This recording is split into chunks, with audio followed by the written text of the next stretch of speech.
Alam kong lipstick lesbian ako dahil matagal na akong hindi nagkakagusto sa mga lalaki simula na magkaroon ako ng girlfriend. Ilang babae na rin ang mga nilandi ko at ang iba sa kanila ay naging GF ko pa. Meron akong mga sineryoso at meron ding ginawa ko lang na rebound. Okay naman, masayang maging katulad ko. Nag-e-enjoy ako ng sobra lalo na at marami akong kakilala. Madaming pwedeng i-GF pag nagsawa ka na o iniwan na ng nauna. Hanggang sa nakipag-break sa akin yung huli kong sineryoso. Araw-araw akong umiiyak dahil sa kanya. Hindi ko matanggap na iniwan niya ako. May friend ako, si Kay. Straight siya, kapitbahay ko. Inaya niya ako sa birthday ng pinsan niya. Sumama naman ako dahil alam kong magiinom kami doon. Hindi naman ako lasinggera. Gusto ko lang mag-inom para mabawasan ng konti yung sakit na nararamdaman ko. Pagdating namin doon ay nagulat pa ako dahil ang daming handa ng pinsan ni Kay. Ang dami ring bisita ng mga kamag-anak at kaibigan nila. Akala ko simpleng inuman lang ang magaganap. Pinaghandaan pala siya ng bongga dahil malapit na pala itong lumipad pa Canada. Todo kain lang kami ni Kay nang tawagin kami ng pinsan niya. May mga alak daw sa may terrace nila. Pwede daw kami pumunta doon kung gusto namin. Nagtinginan kaming dalawa ni Kay. Napangiti kami. Yun kasi ang inaabangan namin. Nang makarating kami sa may terrace ay may iilang mga nagiinuman. Bali 5 yung nandun, mga gay. Kapatid ng may birthday na si Mika at mga kabarkada nito. Nakijoin kami sa kanila. Ang saya nilang kakwentuhan at kabiruan. Pero isa sa kanila ang hindi ko naiwasan. Parang laging sa kanya ako napapatingin. Siya si Marcy. Gay siya at pambabae ang suot niya nung araw na yon. Isa siya sa joker ng kanilang grupo. Tawang-tawa nga ako kahit napakababaw ng jokes niya. Sa sobrang titig ko sa kanya ay lalo ko pang napapansin kung gaano siya kaganda. Ang kinis ng mukha niya. Tapos light brown ang kulay ng mata. Di naglaon ay umuwi na rin kami ni Kay. Nagpaalam kami sa mga bago naming kaibigan. Nagpaalam kami pero kay Marcy ako nakatingin. Hinatid kami ng pinsan ni Kay dahil gumagabi na rin noon. Habang nasa biyahe ay nabanggit ni Kay na ang gaganda daw pala ng mga kaibigan ni Mika. Sumang-ayon naman kami ng pinsan niya. Bigla akong tinanong ni Kay kung sino daw ang pinakamaganda sa apat. Sabi ko si Marcy. Ismail pa lang kako ni Marcy, nakakatunaw na. Seryoso yung sagot ko kaya bigla nila akong tinukso. Crush ko daw ata si Marcy. Tapos sabi pa ni Kay na ipasabi daw kay Marcy na crush ko siya. Sobrang kulit ni Kay na kung nandun siguro sa kotse si Marcy ay pinagtulakan na ako nito. Yun naman pinsan niya ay tawang-tawa sa mga nangyayari. Kinabukasan ay pinuntahan ako ni Kay sa bahay namin. Balik daw kami sa bahay ng pinsan niya dahil baka daw nandun pa si Marcy. Sira ulo talaga tong si Kay eh. Hindi ata nakatulog kakaisip sa mga sinabi ko. Siyempre hindi ako pumayag dahil madami pa akong gagawin ng mga oras na yon. Baka mapagalitan ako ng nanay ko. Nung hapon naman ay isinama ako ng nanay ko para mag-grocery. Pag-uwi namin sa bahay ay maya-maya andyan na agad si Kay. Gagi, pumunta si na Marcy dito kanina. Kasama si Mika, hinahanap ka. Bulalas niya sa akin. Ang lakas ng kabog ng dibdib ko. Ba't nila ako pinuntahan dito? Ba't nila ako hinahanap? At alam mo ba kung ano suot ni Marcy kanina? Ang pogi niya, naka-t-shirt siya ng panlalaki.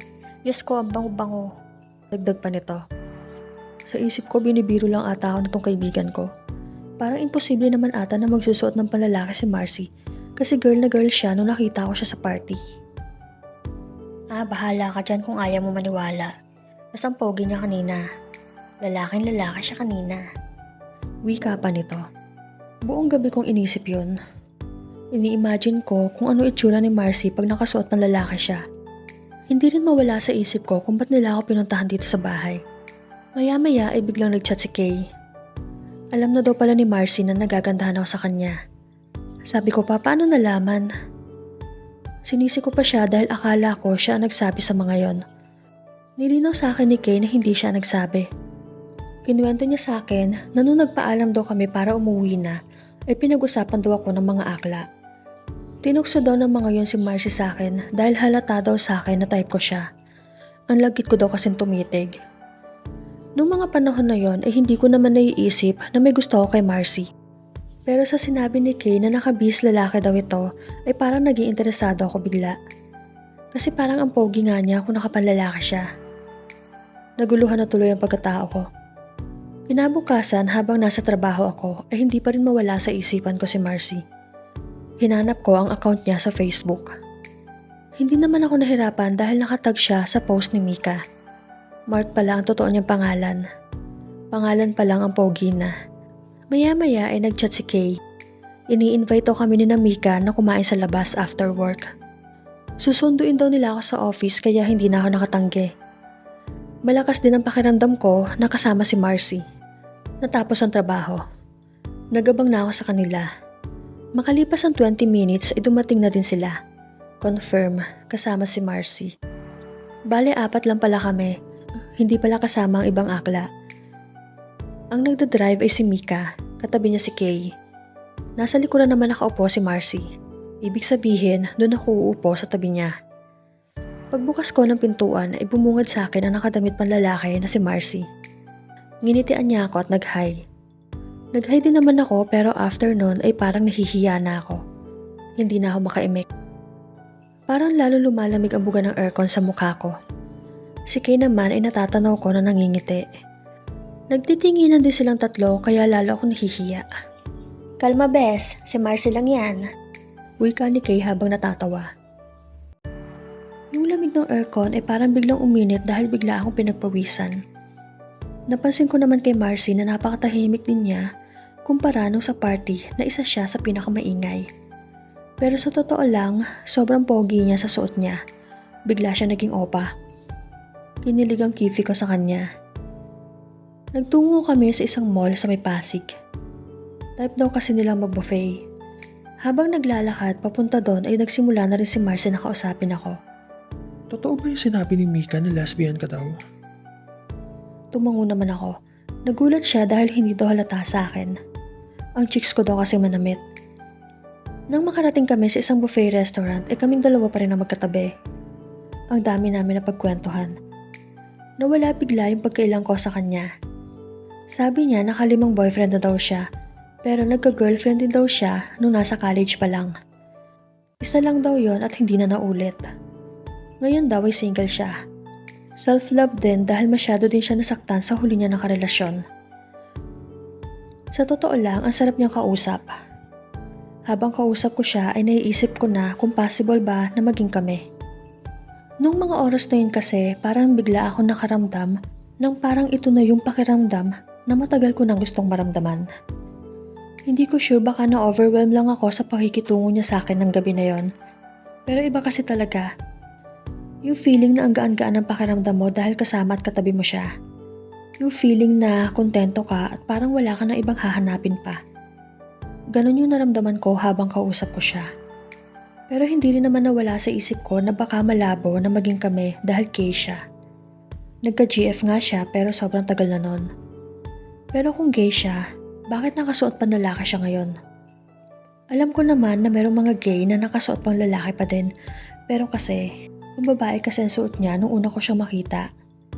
Napatanong din ako sa sarili ko, kung lesbian ako, bakit ako nagkakaroon ng ganitong pakiramdam sa kanya? Ito na ba yung sinasabi nila na love is love? Kahit anong gender pa. Nang makauwi na kami, lumabas pa sa kotse si Marcy para personal na magpaalam sa akin. Hindi ko na naitago ang mga ngiti ko. Napatingin ako kay Kay. Ang laki din ng ngiti niya sa akin. Nang gabi na yon, chinat ako ni Marcy. Nag-good night siya sa akin at happy daw siya na nakilala niya ako. Nireplyan ko siya nang gano'n din ako sa kanya. Yun naman kasi talaga ang totoo. Pinusuan naman niya ito. Nang gabi ding yon ay parang nabigyan ako ng pag-asa sa mga ini-imagine ko. Kakaisip ko sa kanya na panaginipan ko pa siya. Magkatabi daw kami sa isang upuan at nakakbay daw siya sa akin. Parang totoong totoo. Dahil doon ay sobrang ganda ng gising ko kinabukasan. Lalo na nung nakita ko may chat na naman siya. Good morning naman ngayon. Hindi mo na ako nakapag-reply sa kanya dahil magre-ready pa ako para makapasok sa trabaho. Naging busy ako nung umaga kaya tanghali ko na lang siya na-replyan. This time, siya naman ang nag-i-invite sa akin. Kaming dalawa lang ang kakain sa labas. Pumayag naman ako. Nung hapon ay sinundo niya ako. Nakagrab kami. Nakadamit panlalaki pa din siya. Napakagwapo na naman niya sa forma niya. Kamukha niya si Jung Hae-in. Medyo mahaba nga lang ang buhok niya. Naka-wolf cut kasi siya. Nang kumakain na kami ay hindi ko na napigilan. Tinanong ko na siya kung bakit nakadamit panlalaki siya. Napangiti siya sa akin at biglang sumagot ng, Yun nga eh. Feeling ko kasi mas may dating ako sa'yo kung magdadamit panlalaki ako. "Ha? Ano sinasabi mo dyan?" Gulat kong tugon sa kanya. Aamin na ako sa'yo ah. Gay naman talaga ako. Lalaki ang hinahanap ng katawan ko. Pero nang makita kita sa party, nakaramdam ako ng kakaiba. Yung pakiramdam na kontento ako sa presensya mo at hindi ko na kayang tumingin sa iba. Ang gaan ng pakiramdam ko sa'yo. Alam kong gay pa din ako pero iba talaga ang nararamdaman ko sa'yo. Gusto kita. Nanlaki bigla ang mga mata ko. Hindi ko na naisubo yung kakainin ko sana. Parehong-pareho kami ng nararamdaman. Wala naman sigurong masama kung mahalin ko siya. Nang oras ding yon ay tinanong niya ako kung pwede siyang manligaw. Pumayag ako pero sinabi ko sa kanya na sa ngayon maging magkaibigan muna kami dahil gusto ko pa siyang makilala ng husto. Pumayag naman siya. Kaya daw niya maghintay basta wag daw ako manliligaw ng babae. Araw-araw na kami magka-chat ni Marcy. Hatid sundo niya ako. Namit na din niya ang parents ko dahil habang nililigawan niya ako ay nililigawan din niya ang mga ito. Alam din nila na gay si Marcy at hindi yun big deal sa kanila. Ang mahalaga daw ay mahal ako ni Marcy. Si Marcy na ata ang pinakamatinong tao na nakilala ko sa buong buhay ko. Alam kong pagsisisihan ko to kung hindi ko siya sasagutin. Ayaw ko na mawala siya sa akin kaya naman di naglaon ay sinagot ko na rin siya. Naging lover and at the same time naging best friend ko siya. Siya ang naging kasangga ko sa lahat ng bagay. Mabilis niya akong nauunawaan sa lahat. Minsan sinasabihan ko siya na okay lang kahit nakadamit pang babae siya kung dun siya magiging komportable. Umiiling naman siya at sinasabi niyang okay na sa kanya yung damit pang lalaki. Hindi naman daw kabawasan sa kabaklaan niya yon at saka gusto daw niya ako lang ang maganda sa aming dalawa. Sa ngayon kasal na kami. Magkaka-baby na din. Sobrang happy ko talaga dahil nag-cruise ang landas naming dalawa. Hinding-hindi ako nagsisisi na nagmahal ako ng katulad niya.